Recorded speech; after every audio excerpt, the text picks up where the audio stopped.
Bugun 11-avgust 2025-yil. Ayni paytda tushki soat 12. 2 kun oldin ekan kabachkilarimiz hali tomir olish uchun kurashib yotibdi.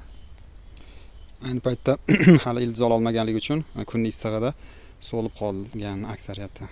Ba'zilari ko'proq, ba'zilari kamroq, lekin umumiy holatda baribir so'lish bor. Albatta jarayonda ko'ramiz, bular ildiz olib ketalarmikan, yo'qmikan. Quyosh kamroq tekkan joylari nisbatan yaxshi ahvol. Bugun 14-avgust 2025-yil, tongi soat 7. Hozir ertalabdan ekinlarimizni chopib chiqyapmiz. Bugun ekilganiga 5-kun bo'lyapti. Kun issiq paytida ekin biroz so'liyapti. Biz endi ildizini yaxshi ola olmabdi shekilli deb o'ylasak, barglari o'syapti. Mana bu katta barglari. Demak, ildiz olgan shekilli. Boshqa tarafdan agar ildiz olgan bo'lsa, nega so'liydi? Men ham hayronman. Tagida namlik yomon emas. To'g'risini aytsam, buni urug'i juda unaqa qimmat bo'lmaganligi uchunmi yoki biroz bu yil ekindan ozgina zerikdikmi, juda unaqa ichimiz tirnalayotgani yo'q buni so'lagandan hamda. Karnaychidan bir puf deganlardek shu puflab ketyapmiz, qanima bo'lsa bo'lardi. Shu o'rinda urug' narxiga to'xtalib o'tib ketay. 1000 ta donasi 450 ming so'm edi biz olayotgan payt. Kelaylik chopiq masalasiga. Mana bu chopiqdan oldingi holati. Birinchi jon suvida ichida suv turishi osonroq bo'lsin, quyganimizda ustidan deb chuqur qilingan taylab. Endi esa chopiqda egatni tekislab ketyapmiz, sababi ustidan tomchilatish tizimini tortishimiz kerak. Mana bu chopiq jarayoni. Biz hozir nima qilyapmiz? Tekislab shu 3 nuqtasini ko'mmayapmiz, xolos qolgan joyi pasi ko'milib ketyapti. Endi umid qilamanki, bo'g'zidan chirish bo'lmaydi deb. Odatda ayniqsa kuzgi pomidorda unaqa bag'riga ko'p tuproq uyilmaydi, sababi o'sha sug'orilganda ayniqsa nam tuproq qizib bo'g'zni chirtib boshlash xavfi bor. Chopilganda ba'zilari mana bunaqa ko'milib qolyapti, 3 nuqtasi, biz shuning uchun ochib qo'yapmiz. Bo'ldi, qolgani o'zi o'sib ketaveradi deb. Demak, chopilgandan keyin egat mana shu holatiga kelyapti. Hozir chopiqdan keyin darrov tomchilatish tizimini tortib, sug'orish yo'lini ko'rishimiz kerak bo'ladi. Endi mana bunday shu bo'g'zigacha ko'milishi agar yaxshi bo'lsa, hali qo'shimcha tomirlarni ochishiga ham yordam berishi mumkin. Bo'lmasam, boya aytgandek, bo'g'z bilan bog'liq muammo kelib chiqish ehtimoli bor. Aytganimizdek, mana bu qilayotgan ishimiz qanchalik to'g'ri bo'lib bo'lmaganligini ma'lum bir vaqtdan keyin bilamiz. Endi bir gap bo'lar deyapman. Juda unaqa hayajon yo'q, o'lib qoladi, boshqa bo'lib qoladi deb. Nima bo'lsa bo'lar ertaga deb ish qilyapmiz endi. Bular hali chopilib kelmadi, hozir tekslanib ketadi chopilib. Demak, qolganini jarayonda yana kuzatib boramiz. Hozircha shu gaplar. Bugun 16-avgust 2025-yil. Ekinlarimiz o'syapti. 9-avgustda ekkan bo'lsak, ekinimizni 10 kuni jon suvi berdik. Shu bilan mana bugun 5-kun hali suv berganimiz yo'q. Aslida chopiq qilgandan keyin yer tez sergiydi, darrov sug'orishimiz kerak deb tomchilatish tizimini ham tortib qo'ydik. Mushugimiz ham ekiningga baraka deb o'zining hissasini qo'shib ketyapti. Faqat hozir kuzatib boryapman, ekin o'zini yaxshi his qilyapti, hech ham suvsizlikdan qiynalmayapti. Shu sababli yana ham ishonch hosil qilish uchun yerning tarkibini tekshiramiz. Mana chopiq qilingan yer quruq. Borsangchi. Endi kovlab ko'ramiz. Mushuk ham bemahalda mehr istab kelgan. Qarang, tagi nam. Bunday qilsa, tuproqda bunday qilsa, uyishyapti. Endi hozir ustida quruq tuproq bilan sal aralashayotganligi uchun uncha sezilmayotgandir, masalan, mana shu tuproq bir-biriga yopishyapti. Bu degani tuproqda yaxshigina hali nam bor. Demak, sug'orishga hojat yo'q. Bir tomondan shuncha kun o'tdi, tezroq sug'orib qo'yaylik, yaxshiroq o'ssin degan fikr kelishi mumkin, biroq hozir tagida nam bo'lsa, yana ustidan qo'shimcha namlik qo'shilsa, ekinni qotirib ham qo'yishi mumkin. Ayni paytda esa ekinimiz juda maza qilib, yaxshi yayrab o'syapti. Faqat tush paytida biroz barglar so'layotganini aytmasa, boshqa payt yaxshi turibdi. Endi bu yerda o'rinli savol tug'iladi. 5 kundan beri nega nam qochmagan deb. Menimcha buni asosiy sababi biz ekin ekishdan oldin yerni bir haydab chiqqandan keyin boshida ham aytgandim. Yaxshilab go'ng solgandan keyin yaxshilab yuvib yubordik. Shu bir 12 soat atrofida yerni yuvishimiz dan yig'ilgan o'sha namlik menimcha hali ketmayapti. Hozir mana hop boshqa qatorga ham keldik. Tagi namligini ko'raylik. Mana tagida nam borda. 5 sm dan keyin nam yaxshi. O'sha yerni yuvishda yig'ilgan nam menimcha ancha payt hali bu turishda turadi. Va agar ekin o'zini yaxshi his qilib tursa, hali 2 kunlardan keyin sug'oramiz menimcha. Qarang, hali endi hozir hali yoz, kun issiq, bunday qarasa yer tez serigish kerak. Vaqt o'tib ketyapti, biroq ba'zan mana shunaqangi istisnoli holatlar bo'ladi. Ya'ni har 3 kunda sug'oriladigan ekin, ayni paytda 5 kun o'tdi, hali suvga ehtiyoji yo'q bo'lishi mumkin. Bu holatda demak qo'rqib ketmasdan, ya'ni ekinning holatiga qarab 3 kun bo'lmasa 5 kun kutib, bo'lmasam 7-8 kun kutib bemalol sug'orish ham mumkin. Hozir katta hovliga keldik. Bu yerda ham kabachka ekilgan. Sizlarga bitta narsa ko'rsatmoqchiman. Mana bu qatorlarga qarang. Kabachka yaxshi turibdi. Bitta ham yaxshi turibdi bir qarashda. Yaqindan ham olaylik. Mana. Endi mana shu 3-4 ta qator bir xil turibdi. Sekin bu yoqqa qarab o'tamiz. Bu yoqqa qarab o'tamizda. Bu yoqqa qarab. Endi bu yoqqa qarang. Farqini sezdingizmi? Qarang, barglarning kattaligini. Ancha boshqacha. Ko'ryapsizmi? Mana yon qo'shnisi shunday o'tkazdik bu yoqqa. Mayda-chuda bo'lib turibdi nisbatan. O'zi alohida qaraganda yomon emasdik. Biroq mana bularga solishtirganda farq jiddiy. Ko'rdingizmi? Yonma-yon qator, yaxshi, yirikroq bunisi. Bunisi maydarog'i, bitta yerda joylashgan, bitta vaqtda urug' tashalgan. Nima uchun farq? Bunaqa sezilarli darajada. Hozir buni sababini tushuntiraman. Ana qarang, biz 2 xil idishga, endi idishga deganimizda paketga ko'chat qilgan edik. Mana bu bittasi. Bu 13 ga 12 bo'lgan o'lchamdagi tuvaksimon paket yirigi. Mana shu yirigida yetishtirilgan ko'chatlar bemalol tomir otgan, maza qilib o'sgan, hammasi bir xil unumli tuproqda, ya'ni biohumusda ellik-ellikma aralashtirilib, chim tuproq bilan yetishtirilgan. Mana shu yirik kulokda qilingani, paketda qilingani ancha tomir tizim yaxshi bo'lganligi uchun natija bu. Rivojlanish zo'r ketyapti ekilgandan keyin. Qolgan 3-4 qatorlik qismi bunday 9 o'lchamdagi paketda qilingan edi. Bu yerda qarang, tuproq hajmi kichkinaligi uchun, idishi kichkinaligi uchun tomir qisilib qolgan, yaxshi rivojlangan tomir, zo'r shakllangan, lekin baribir ancha siqilib qolganligi uchun keyinchalik yerga ekkandan keyin rivojlanishida sezilarli ta'sir ko'rsatar ekan. Farqini ko'ryapsizmi bu bilan buni? Mana shu qancha katta idishda ko'chat yetishtirilsa, tomiri shuncha bemalol bo'lar ekan va yerga ekilgandan keyin avj olishi shunga yarasha ancha tezkor bo'lib ketar ekan. Shuning uchun agar joyiz ko'tarsa, katta paketlarda ko'chat qilganga yetmas ekan. Albatta, ko'chatchilar joydan tejayin, xarajatdan tejayin deb kichkinaroq shu idishlarda qilishga harakat qiladi, ammo siz o'zingiz ko'chat qiladigan bo'lsangiz, joyiz ko'tarsa, yirik idishda ko'chatni tayyorlash eng ma'quli bo'lib chiqyapti. Ko'rdingizmi? Mana kichkina paketda qilingani, mana bu katta paketda qilingani. Qanchalik farqi bor? Ya'ni ko'chatlik davridagi parvarishingiz, uni yetishtirilgan muhit qanchalik keskin farq berar ekan joyi kelganda.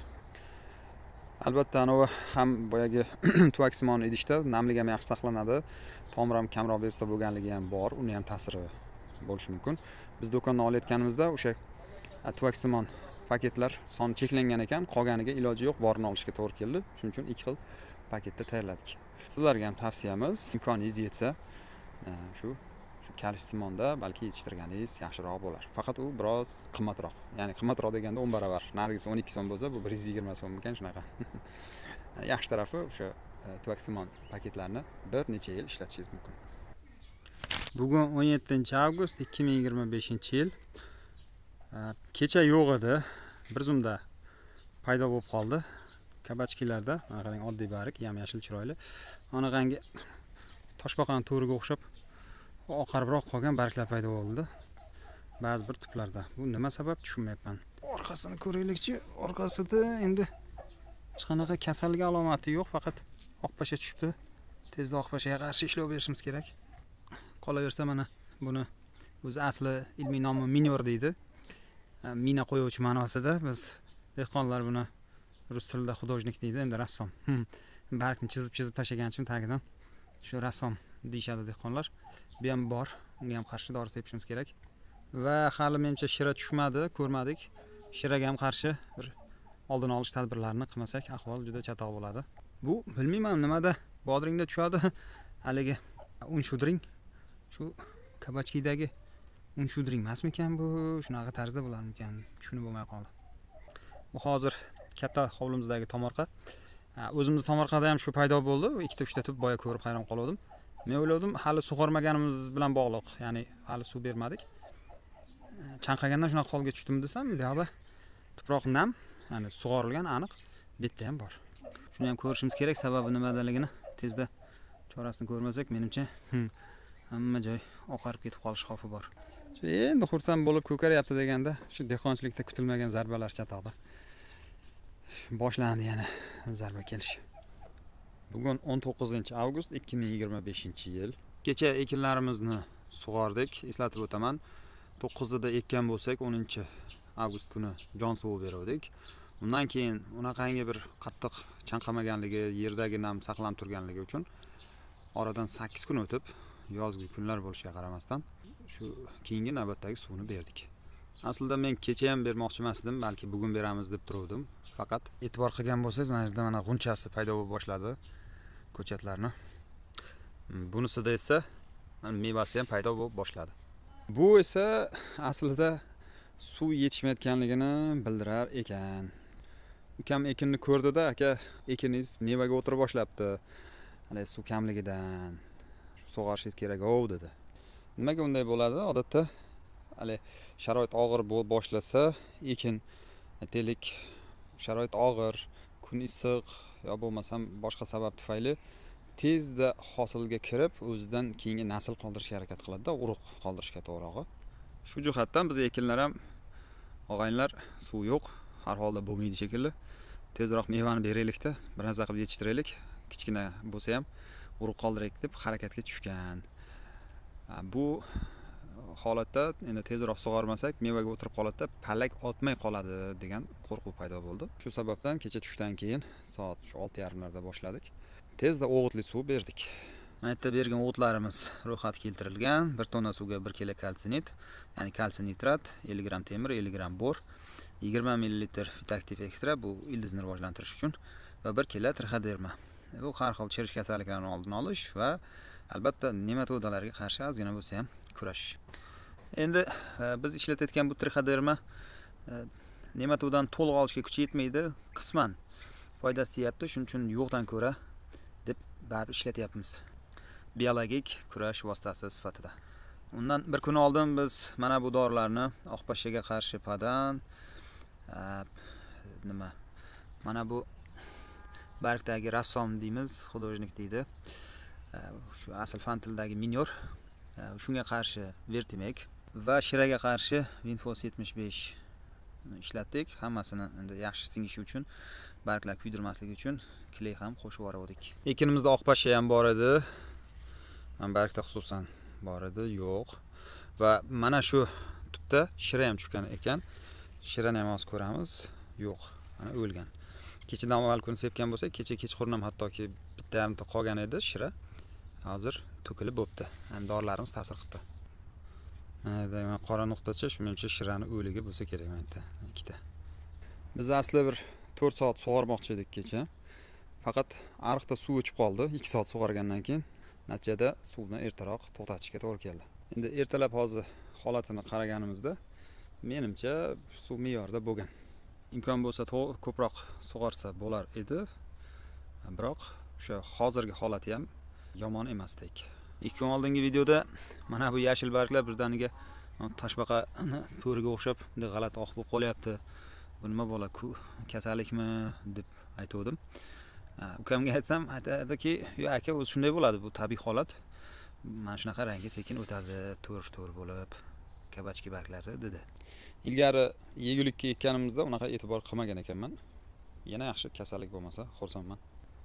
O'g'itli suvimiz yoqqan bo'lsa, ekin birdan avj olib palagi yaxshilanish kerak bo'ladi. Hozir biz tezroq palagini katartirib olishimiz kerak, kelajakda ko'proq hosil ola olish uchun. Agar palagi kichkina bo'lib qolsa, ko'p hosil ham bera olmaydi, hosillari sal nimjoroq bo'lib qolishi mumkin. Bugun 22 avgust 2025-yil. Suv berganimizga bugun 4-kun bo'ladi, 18da berdik. Ancha o'zgarish katta. Endi o'sha kun bergan o'g'itimiz ta'sirimi yoki qantargandan keyingi suvni ta'sirimi, uni aniq bila olmadim. Qantarish deganimizda biz chanqatishni nazarda tutamiz. Ya'ni ekinni yaxshilab chanqatilib, bitta suv berilsa, shu juda tez avj olishiga sabab bo'ladi ham. Albatta, yaxshilab chanqatishni ham me'yori bor, haddan tashqari uni iligini quritib qo'ymaslik kerak. Asosan hozircha ikkita mevachalar ko'rinyapti. O'lish holati mavjud. Bitta bu yoqda, mana ikkinchisi yana bitta yoqda. Hozir ildizini yulib ko'raylikchi, nima bo'lgan ekan unga. Qani, oppa. Men ana nematoda emasmikan deb cho'chib turdim. Men nematoda darrov hujum qilmasa kerak, bu ildizda muammo bo'lgan ekan. Endi nima sababdan bu bilmayman. Mana hozir ichida hasharotlar yuribdi, xuddi yeyilganday bo'lib, aslida endi bunaqangi ildizlar yeyishi ko'p sug'organdan bo'lishi mumkin edi. Biz holatimizda hali tuzuk suv ichmaganda, bilmayman bu nima sabab bo'lib ildizi qurigan. Oldingi suvda bergan trichodermamiz o'zini kuchini ko'rsatsa, mana shunaqangi fuzariyoz singari kasalliklarni oldini olib, yaxshiroq saqlanishiga yordam beradi. Hozircha aytganimdek, ikkita tup shunaqa so'lib o'lgan. Qolganini kuzatamiz. Bu yerga biz 680 ta tup ekkanmiz. Oddiy bodring pomidor ko'chatlarini 1400 tagacha ekardik. Ular 680 tani o'zi ham egati to'ldirib zich ko'rinyapti.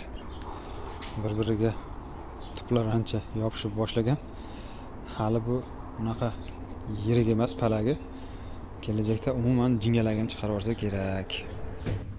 Bugun 23 avgust 2025-yil. Hozir katta hovlidagi kabachkilarni aks ettiryapmiz. Bu safar sizlarga oddiy kichkina paketda, stakanda to'g'rirog'i va katta stakanda qilingan ko'chat farqini aytdik. Ayni paytda tasvirda o'sha kichkina stakanda qilingan ko'chatlar. Bular e'tibor qilsangiz, barglari yerga yopishgan, qarang, sal kichikroq nisbatan. Mana bu yerda esa shu katta, galosh stakanda qilingan, tuvakli stakanda qilingan ekinlar. Bargini qarang, tepaga qarab turibdi. Yonidagi kichkina oddiy stakanda, tagi teshikda yerga yopishib turibdi. O'sha bitta, qarang, oddiy o'sha stakanni katta kichikligi, qanaqa stakan qo'llanilganligi ekinni rivojlanish davrida keyingi shu yerga o'tkazilgandan keyin ham shunchalik ta'sir qilar ekan. Boshqacha qilib aytganda, ildiz tizimida gap ko'p. Shu katta tagi berk tuvakli stakanda ildiz tizimi zo'r rivojlanganligi uchun yerga o'tkazilgandan keyingi davrda ham o'zini aksini jiddiy ravishda ko'rsatyapti va bu shunchaki yerga o'tkazilganning boshlanish davrida ajralib turib keyinchalik tenglashib ketadi deydigan bo'lsak, hozir qachon biz ekkanimizga 10 kundan oshdi. Bu yerga 8-dami ekdik. 8-avgustda ekdik. Haligacha farqi sezilarli. Umuman, rivojlanish shaklida barglanib turishida ham ancha farqi bor. Yana bir marta yaqqol solishtirish uchun ko'rsatyapman. Mana bu taraf hozir tagi berk katta stakanda tuvak simonda qilingan ko'chat. Bunisi oddiy kichkina stakanda qilingan ko'chat. Qarang, barglari yerga yopishib turibdi. Buniki dinkayib tepaga gurkirab yashnab yotibdi. Ham barglarning kattaligida ham farq jiddiy. Bunisi kichkinaroq, bunisi kattaroq. Albatta bu ko'chatni tayyorlash shartlari bo'yicha qo'shimcha ma'lumot edi va o'sha ko'chat davridagi parvarish qanchalik yerga ekilgandan keyin ta'sirini ko'rsatishi haqida yana bitta yaqqol isboti.